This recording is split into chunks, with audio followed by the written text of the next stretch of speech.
Number 1 Gandhigram વિસ્તાર Aksharnagar main road ઉપર થોડા દિવસ પહેલા આ અકસ્માત થયો હતો, જેમાં ડ્રેનેજની જે ઢાંકણાની ફ્રેમ છે એ તૂટી ગઈ હતી અને ગંભીર અકસ્માત થયો. અને કાલે 12/9ના રોજ એ ઈજાગ્રસ્તનું મૃત્યુ પણ થયું છે, જે ખરેખર દુઃખદ સમાચાર છે.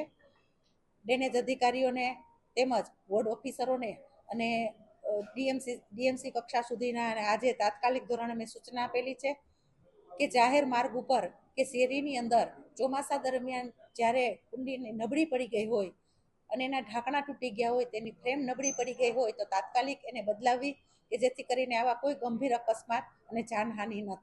સ્વાભાવિક રીતે વરસાદ ખૂબ જોશથી પાણી આવતું હોય ત્યારે ડ્રેનેજના પાણીનો નિકાલ કરવા, વરસાદી પાણીનો રોડ ઉપરનો નિકાલ કરવા માટે ઘણી વખત ડ્રેનેજના ઢાંકણા છે એ ખોલવામાં આવે છે. પાણી ઉતરી જાય પછી ઢાંકણાને ઘણી જગ્યાએ અમે પણ જોઈ છે કે એને બંધ કરતા ભૂલી ગયા હોય છે. અને આવા અકસ્માત ત્યારે થાય છે ક્યારેક જ્યારે સ્ટ્રીટ લાઇટ હોય છતાં પણ આપણને એનો પ્રકાશ ત્યાં પડતો નથી અને એ ખાડાની અંદર કોઈ માણસ ચાલે છે કે વાહન લઈને નીકળે છે, ત્યારે આવા અકસ્માત સર્જાતા હોય છે. એક ગંભીર બાબત છે, તેની પણ વોર્ડની અંદર સૂચના આપેલી છે. અને ત્રણેય સિટી એન્જિનિયરને આજે બોલાવી અને તાત્કાલિક ધોરણે દરેક વિસ્તારની અંદર ક્યાંય પણ જો આવું કાચું કામ હોય તો તેને તાત્કાલિક ધોરણે નવી ફ્રેમ મુકાવી અને ડ્રેનેજનું ઢાંકણું છે એ વ્યવસ્થિત રીતે પેક કરાવવું. અત્યારે વોર્ડ નંબર 1ની અંદર આ ગંભીર પ્રશ્ન છે, ત્યારે વોર્ડ ઓફિસરને પણ સૂચના આપેલી છે કે આખા વોર્ડની અંદર ક્યાંય પણ જો આવી ફરિયાદો હોય અને તાત્કાલિક ધોરણે એનો નિકાલ કરવો. કોઈ જ્યારે ફરિયાદ ઓનલાઈન કરેલી હોય અને એનો ફરિયાદથી નિકાલ ન થયો હોય તો તાત્કાલિક ધોરણે દરેક વોર્ડની અંદર આ ડ્રેનેજના ઢાંકણાની ફરિયાદ જે પણ આવેલી છે એનો તાત્કાલિક ધોરણે નિકાલ કરાવો. ફરિયાદો આવે છે એનો નિકાલ પણ ડ્રેનેજની કુંડી અત્યારે રહેણાંક વિસ્તાર વધી ગયો છે, જેથી કરીને ડ્રેનેજનું માપ હોય એનાથી રહેણાંક વિસ્તાર વધી ગયો એટલે ડ્રેનેજની કુંડી આમ જોઈએ તો અત્યારે ખૂબ નાની પડતી હોય છે.